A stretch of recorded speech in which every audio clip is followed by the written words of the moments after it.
আজ শোকাবহ অগস্ট মাসের প্রথম দিন। বাঙালি জাতির ইতিহাসের কলঙ্কময় অধ্যায় রচিত হয়েছিল 1975 সনের 15 আগস্ট। স্বাধীন বাংলাদেশের স্থপতি, বাঙালি জাতির পিতা, বিশ্বের নির্যাতিত নিষ্পেষিত মানুষের মুক্তির কণ্ঠস্বর বঙ্গবন্ধু শেখ মুজিবুর রহমানকে নির্মম ও নৃশংসভাবে হত্যা করা হয়েছিল 1975 সনের 15 আগস্ট ঢাকার 32 নম্বর সড়কে তার নিজ বাড়িতে। কালের পরিক্রমায় বছরের পর বছর চলে যাবে, কিন্তু বঙ্গবন্ধু অবিনশ্বর এক সত্তা। বঙ্গবন্ধু একটি আদর্শ, বঙ্গবন্ধু একটা বিশ্বাস, বঙ্গবন্ধু একটা দর্শন, যা কখনো শেষ হবে না। যুগ থেকে যুগান্তরে, কাল থেকে কালান্তরে, অনাদিকাল পর্যন্ত টিকে থাকবেন এই মানুষটি। কারণ তিনি একটি পরাধীন জাতিকে দিয়েছিলেন স্বাধীনতা। বিশ্বের বুকে যতদিন স্বাধীন সার্বভৌম বাংলাদেশ থাকবে, ততদিন বঙ্গবন্ধু থাকবেন। বঙ্গবন্ধুকে পাকিস্তানের কারাগারে মৃত্যুদণ্ড দেওয়ার পরে জিজ্ঞাসা করা হয়েছিল তার কোনো প্রত্যাশা আছে কিনা। ফাঁসির রায় কার্যকর করার পূর্বে এভাবেই জিজ্ঞাসা করা হয়। তিনি বলেছিলেন, আমার একটাই চাওয়া, মৃত্যুর পরে আমার লাশটি যেন আমার প্রিয় জন্মভূমিতে পাঠিয়ে দেওয়া হয়। তাকে প্রস্তাব দেওয়া হয়েছিল তিনি যেন প্রধানমন্ত্রিত্ব নিয়ে সন্তুষ্ট থাকেন। তিনি বলেছিলেন, আমি প্রধানমন্ত্রিত্ব চাই না, আমি বাংলার মানুষের অধিকার চাই। দেশে ফিরে আসার পরে তিনি বিমান থেকে নামার পরেই মাটি স্পর্শ করে অঝরে কেঁদেছিলেন। তার সেই স্পর্শ এখনো সমগ্র বাঙালিকে তাড়িয়ে ফেরে। এমন একজন মহামানব, যিনি তার জীবনের প্রায় 14টা বছর কারা অন্তরালে কাটিয়েছেন বাঙালির অধিকার প্রশ্নে। বাঙালি জাতির ইতিহাসে যা কিছু গৌরবময় অর্জন, ভাষা আন্দোলন, মার্শাল্লাহ বিরোধী আন্দোলন, বাঙালির মুক্তির ম্যাগনা কার্টা 6 দফা, 69-এর গণ অভ্যুত্থান, 70-এর নির্বাচন, 71-এর মহান মুক্তিযুদ্ধের মধ্য দিয়ে স্বাধীন সার্বভৌম বাংলাদেশ, এই সব কিছু তার নেতৃত্বে আমরা পেয়েছি। এমন মহামানবকে ঢাকার ধানমন্ডির 32 নম্বরের তার নিজ ভবনে না থাকার জন্য অনুরোধ করেছিল নিরাপত্তার দায়িত্বে নিয়োজিত দেশি বিদেশি ব্যক্তিরা। তিনি বলেছিলেন, আমাকে কারা মারবে? বাঙালিরা আমার সন্তান, এরা আমার ভাই। যারা আমাকে মারবে তারাই আমাকে মারতে সাহস পায়নি। তিনি রাষ্ট্রপতির জন্য নির্ধারিত সুরক্ষিত বঙ্গভবনে থাকেননি।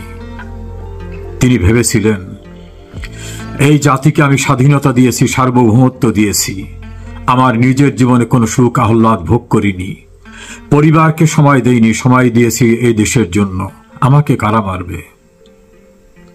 তিনি নির্মম হত্যাকাণ্ডের শিকারে পরিণত হলেন সপরিবারে। তিনি ছিলেন জাতীয়তাবাদী নেতা। জাতীয়তাবাদী নেতারা সবসময় কঠিন শাসক হতে পারেন না।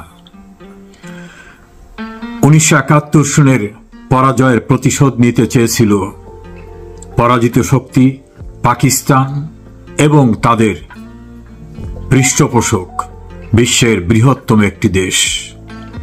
তারা সেই পরাজয়ের গ্লানি মুছতে বঙ্গবন্ধুকে হত্যা করে, এবং যেদিন বঙ্গবন্ধুকে হত্যা করা হয় ঠিক সেদিন এবং তার পরের দিন কতগুলি বড় বড় রাষ্ট্র বাংলাদেশকে স্বীকৃতি দেয়। ভাবটা যেন তারা অপেক্ষা করেছিল যে এই লোকটা না যাওয়া পর্যন্ত, এই লোককে না মারা পর্যন্ত আমরা এই দেশকে স্বীকার করব না। বঙ্গবন্ধুকে দেশ স্বাধীনের পূর্বে আততায়ী পাঠিয়ে হত্যা করার চেষ্টা করে পশ্চিম পাকিস্তান, যেটা বঙ্গবন্ধু তখন বাংলাদেশস্থ আমেরিকান অ্যাটাসিকে জানিয়েছিলেন। দেশ স্বাধীন হওয়ার পরে 1973, 1974 এবং 1975 সনে বারবার বৃহত্তম একটি রাষ্ট্রের এম্বাসিতে যোগাযোগ করে বাংলাদেশের পথভ্রষ্ট কিছু সেনা কর্মকর্তা অস্ত্র ক্রয়ের নামে। তারা অস্ত্র করার অথরিটি ছিলেন না, কারণ ক্রয় করতে গেলে তো রাষ্ট্রকে ক্রয় করতে হবে। কিন্তু তৎকালীন সময় সেই এম্বাসি এ বিষয় নিয়ে বাংলাদেশ সরকারকে কিছুই জানাননি। এই ঘটনার সঙ্গে যুক্ত ছিল মুক্তিযুদ্ধে বিরোধিতা করা পাকিস্তানের পৃষ্ঠপোষক আমেরিকা। আমেরিকার সুকৌশলের নানা রকম ষড়যন্ত্রে পরাজিত পাকিস্তান এবং তাদের দোসররা সম্মিলিতভাবে পরিকল্পনা করে বঙ্গবন্ধুকে মারার মধ্য থেকে ৭১-এর পরাজয়ের প্রতিশোধ নিতে। তারা বেছে নেয় কিছু লোভী মানুষদের, তার ভিতর অন্যতম ছিল তৎকালীন সময়ের সেনা কর্মকর্তা জেনারেল জিয়াউর রহমান। অ্যান্থনি ম্যাসকারহ্যান্স ব্রিটিশ আইটিভিতে ইন্টারভিউ দিয়ে তার ইনভেস্টিগেশন রিপোর্টে উল্লেখ করেছিলেন সবকিছু, যে বঙ্গবন্ধুর খুনিরা কিভাবে তার কাছে সমস্ত তথ্য দিয়েছে। একইভাবে বঙ্গবন্ধুর আত্মস্বীকৃত খুনি কর্নেল রশিদ এবং colonel Farooq channel 4, Granada TV এবং বাংলাদেশের চ্যানেল আই এর জিল্লুর রহমানকে দেওয়া ইন্টারভিউতে সবিস্তারে বলেছেন তারা বঙ্গবন্ধুকে হত্যার পরিকল্পনায় তাদের সবচেয়ে পছন্দের প্রথম মানুষটি ছিল জেনারেল জিয়াউর রহমান, এবং জিয়াউর রহমানের সঙ্গে তাদের বৈঠক করার পর জিয়াউর রহমান গো অ্যাহেড বলেছিলেন, যার বাংলা দাঁড়ায় এগিয়ে যাও। আজকের এই ভিডিওতে দীর্ঘ বিবরণ উল্লেখ করা যাবে না। বঙ্গবন্ধু হত্যাকাণ্ডের পরে যখন অন্য সেনা কর্মকর্তা জিয়াউর রহমানের সঙ্গে দেখা করলেন যে রাষ্ট্রপতি মারা গেছেন, president is dead, Ziaur Rahman বলেছিলেন সো হোয়াট, বাংলায় দাঁড়ায় তাতে কি হয়েছে, vice president will take over. কিন্তু ভাইস প্রেসিডেন্টকে টেক ওভার করতে দেওয়া হয়নি। আইন অনুযায়ী রাষ্ট্রপতি না থাকলে উপরাষ্ট্রপতি না থাকলে স্পিকার দায়িত্ব গ্রহণ করবেন, কিন্তু দায়িত্ব দেওয়া হলো বঙ্গবন্ধুর খুনের পরিকল্পনায় লোভী খন্দকার মোস্তাক আহমেদকে, যিনি কোনো আইনে দায়িত্ব গ্রহণ করতে পারেন না। জিয়াউর রহমান যখন এটা জানলেন, তার দায়িত্ব ছিল বলা যে খুনিদের গ্রেপ্তার করা সহ ব্যবস্থা নিতে হবে। তিনি না করে বললেন সো হোয়াট। তারপরের ধারাবাহিকতায় ক্রমান্বয়ে বেরিয়ে আসলো কিভাবে খুনিদের তিনি সাহায্য করেছেন, দেশের বাইরে যেতে সহায়তা করেছেন, আর্থিক সাহায্য করেছেন, এমনকি তাদেরকে বাংলাদেশের বিভিন্ন দেশে থাকা এম্বাসিতে পুনর্বাসন করা হয়েছে। তারা সবাই স্বীকার করেছেন জিয়াউর রহমান আমাদের পছন্দের ছিলেন, তিনি আমাদেরকে পুনর্বাসন করেছেন। ব্যাংককে পাঠানো, পাকিস্তানে পাঠানো, দেশের ভিতরে আসা, আবার চলে যাওয়া, সব সুযোগ তিনি করে দিয়েছেন। শুধু তাই নয়, 1975 সনের 26 সেপ্টেম্বর খুনিদের রক্ষা করার জন্য যে অর্ডিন্যান্স জারি করা হয়, ইনডেমনিটি অর্ডিন্যান্স, এই অর্ডিন্যান্সকে 1979 সালের 6 এপ্রিল পার্লামেন্টে উত্থাপন করা হয় বৈধতা দিতে সংবিধানের 5ম সংশোধনীর মাধ্যমে। তখন জিয়াউর রহমান রাষ্ট্রপতি। 1975 সনের 16 আগস্ট থেকে শুরু করে 1979 সালের 5 এপ্রিল পর্যন্ত তার সকল কৃতকর্মকে বৈধতা দেওয়ার জন্য জাতীয় সংসদে 5ম সংশোধনী বিল উত্থাপন করা হয়। সংখ্যাগরিষ্ঠতার জোরে সেটাকে পাশ করা হয়। সেদিন পার্লামেন্টে আওয়ামী লীগ দলীয় সংসদ সদস্য সুধাংশুকর হালদার, সুরঞ্জিত সেনগুপ্ত, মিজানুর রহমান চৌধুরী তীব্র প্রতিবাদ করে বলেছিলেন এই রকম আইন পাশ করবেন না। তারা বলেছিল আমাদের 207 আছে। সুরঞ্জিত বাবু বলেছিলেন ইতিহাস বলবে একদিন মোটেও 7 নাও থাকতে পারে, এমন জঘন্য আইন পাশ করবেন না।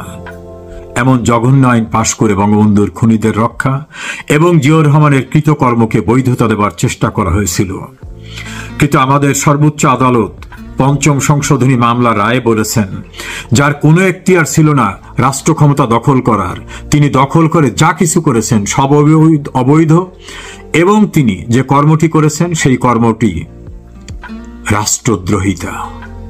এভাবেই 5ম সংশোধনী মামলায় জাজমেন্টের মধ্য থেকে জিয়াউর রহমানের ক্ষমতা দখল এবং তার কৃতকর্মকে অবৈধ ঘোষণা করা হয়।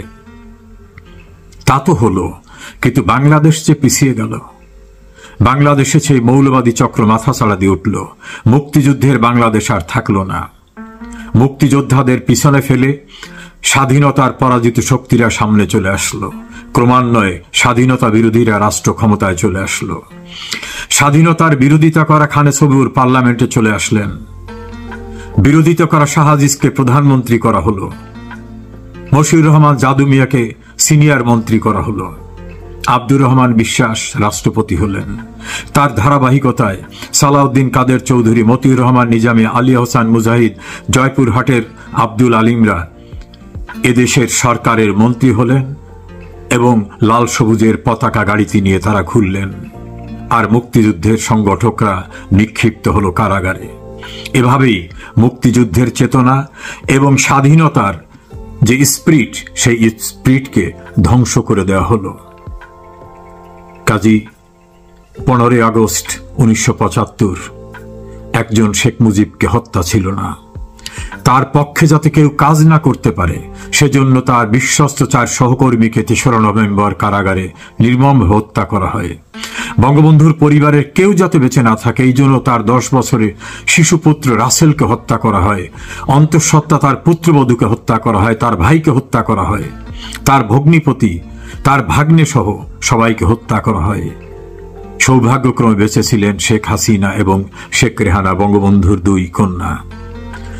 বঙ্গবন্ধুর কন্যা 1981 সালের 17 মে দেশে ফিরে এসে আবার মুক্তিযুদ্ধের চেতনার বাংলাদেশ গড়তে দায়িত্ব গ্রহণ করেন। বঙ্গবন্ধুর খুনিদের বিচারের পথ উন্মুক্ত করেন, যুদ্ধ অপরাধীদের বিচার করেন। তিনি জয় বাংলা স্লোগানকে ফিরিয়ে আনেন। মুক্তিযুদ্ধের চেতনায় সমৃদ্ধ বাংলাদেশ কায়েমে অক্লান্ত পরিশ্রম করেন। তাকেও হত্যার জন্য অন্তত 19 বার চেষ্টা করা হয়। সর্বশেষ 2004 সালের 21 আগস্ট ঢাকার বঙ্গবন্ধু অ্যাভিনিউতে গ্রেনেড মেরে 23 জনকে মেরে ফেলা হয়। আল্লাহর অশেষ রহমতে রক্ষা পান বঙ্গবন্ধু কন্যা শেখ হাসিনা।